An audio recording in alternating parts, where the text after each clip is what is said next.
सेनाएं तैयारी करके चल रही हैं कुरुक्षेत्र की तरफ।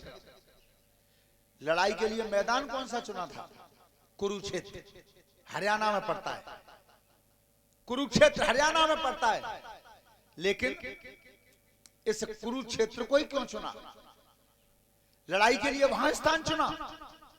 यह राजा कुरु की धरती थी।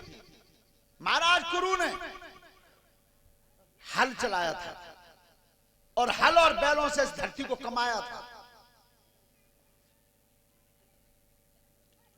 चलो बेटा बात मत करो। उस समय देवताओं से यह वरदान ले लिया था कि जिस धरती को मैंने अपने हाथों से कमाया है, इस भूखंड पे जो वीर मरे वो परम गति को प्राप्त हो। इसलिए कुरुक्षेत्र। और दूसरी बात, परशुराम ने 21 बार जब धरती को क्षत्रियों से विहीन किया था, तो परशुराम ने जब कुरुक्षेत्र के बीच में 7 कुंड भर दिए थे खून से, क्षत्रियों को मार मार के। उसी समय ये वचन दे गए थे कि आज के बाद यह धरती निर्मोही हो जाएगी, यहां किसी को किसी का मोह नहीं रहेगा। इसलिए चुना था। श्रोता बंधु, दोनों तरफ की सेना कुरुक्षेत्र के लिए चल रही है। यज्ञपति महाराज सेना एक तरफ 11 अक्षौणी थी और एक तरफ 7 अक्षौणी थी। एक अक्षौणी सेना की गिनती भगवत गीता में आई है 2,18,700। लेकिन सेना तो 9 अक्षौणी आ रही थी दोनों तरफ। एक तरफ हो गई 11 और एक तरफ रह गई 7। ऐसा हुआ क्यों? एक अक्षौणी सेना जो भगवान कृष्ण की थी वो दुर्योधन मांग ले गए। नहीं, जो भगवान सेना लेके पांडवों के संग जाते। और एक ही अक्षौणी सेना जो पांडवों का मामा था शल्य लेकर के आया था। तो सेना तो लाओ पे भांजन को लाए, लेकिन रास्ता में खातर कर दी दुर्योधन ने, भोजन खिला दिया दुर्योधन ने। तो उसने पूछा था कि ये भोजन किसने भेजा है? कि महाराज ये भोजन भेजा दुर्योधन ने। एक चुकटी पर नमक खा गया था। रास्ता में नमक खाने का परिणाम यह दिया कि अपनी एक अक्षौणी सेना को लेकर के दुर्योधन के संग चला गया। कैसा समय था? चुकटी पर नमक खा गए थे, अपने भाइयों का संग छोड़ दिया और दुर्योधन के संग चला गया। क्यों? कि वह नमक खा लिया था इसलिए। आज ऐसा है, चुकट्टी भर नमक की तो चलते रहा, तुम पूरी बोरी खवा दो। और सबसे बढ़िया तमाशा मिले और प्रधानी के चुनाव पे आरोह ने कहा गए एक पे तो रुपया ले लें, दूसरे की शराब पी लें, तीसरे के संग डोलते रहे, वोट चौथे दे हमें। ऐसा पहले नहीं था। जो कह दिया वहां से उससे हटे नहीं। दुर्योधन और धर्मराज युधिष्ठिर दोनों सेना को लेकर के जा रहे थे कुरुक्षेत्र को। लेकिन रास्ता में भगवान कन्हैया जब घोड़ाओं को हाँक रहे थे, एक 16 वर्ष का बच्चा था, धनुष पड़ा हुआ था कंधा में, और तरकस में केवल 3 ही मार थे। 3। भगवान कृष्ण ने की, बेटा रूप तो तेरा क्षत्रियों जैसा है, लेकिन तुम जा कहां रहे हो? बस 16 वर्ष के बच्चे ने की, महाराज हम जा रहे हैं कुरुक्षेत्र में। हमने ये सुना है कि कौरव और पांडवों के बीच में युद्ध हो रहा है, तो हम युद्ध को देखने जा रहे हैं। तो भगवान ने की, बेटा जी बताओ जाए क्या लगते रहे हो? अगर दुर्योधन के लगते आए हो तो उतने चले जाओ, और इतने आए हो तो आ जाओ। तो वह 16 वर्ष के बच्चे ने जवाब दिया रास्ता में हाथ जोड़ क्या तीन बंधु भगवान, अरे कर्म जई है गयो या न हो तो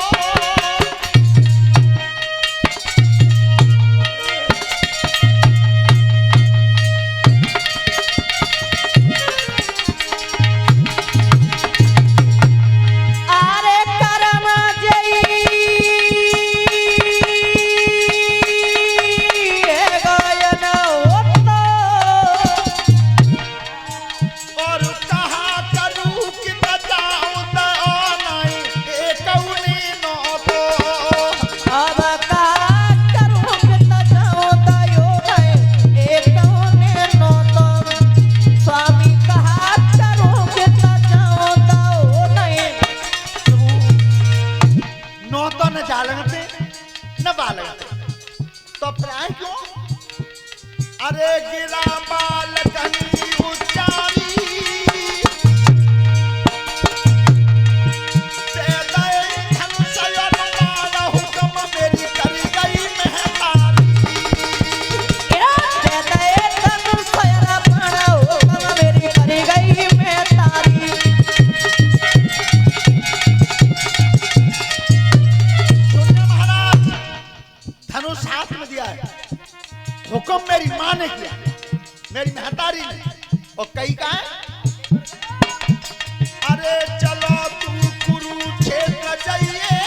के बच्चे, नौजवान बच्चे, बेटियां, सब ध्यान से सुनना।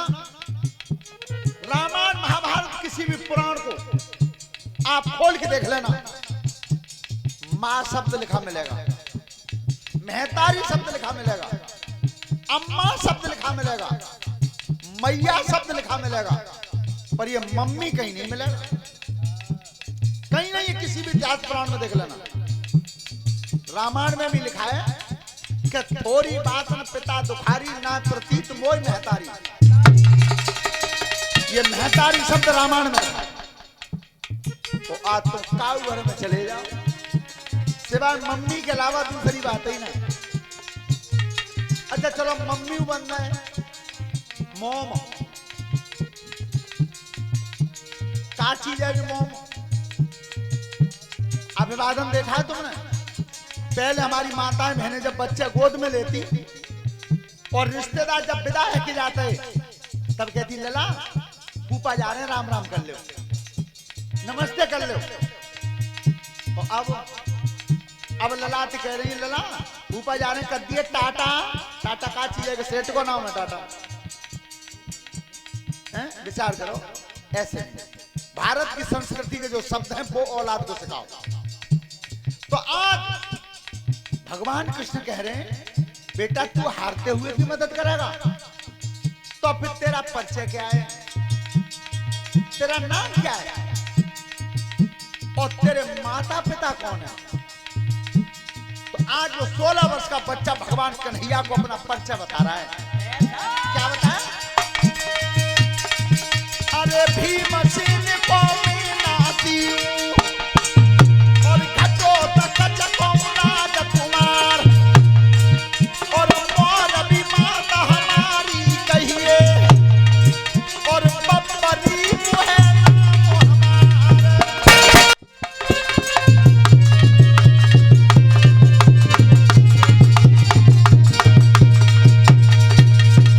महाराज भीमसेन का नाती हूं, घटोत्कच का बेटा हूं, मोर भी मेरी महतारी हो, बर्बरीक मेरा नाम।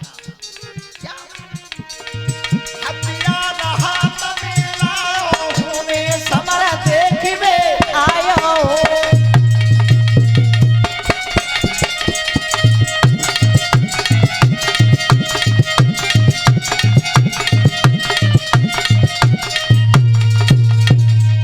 प्रभु समर देखने जाऊंगा और जो हारेगा उसकी मदद करूंगा। भगवान ने की मामलो ही बिगड़ जावे, मोय पांडव जिताने कौरव हराने।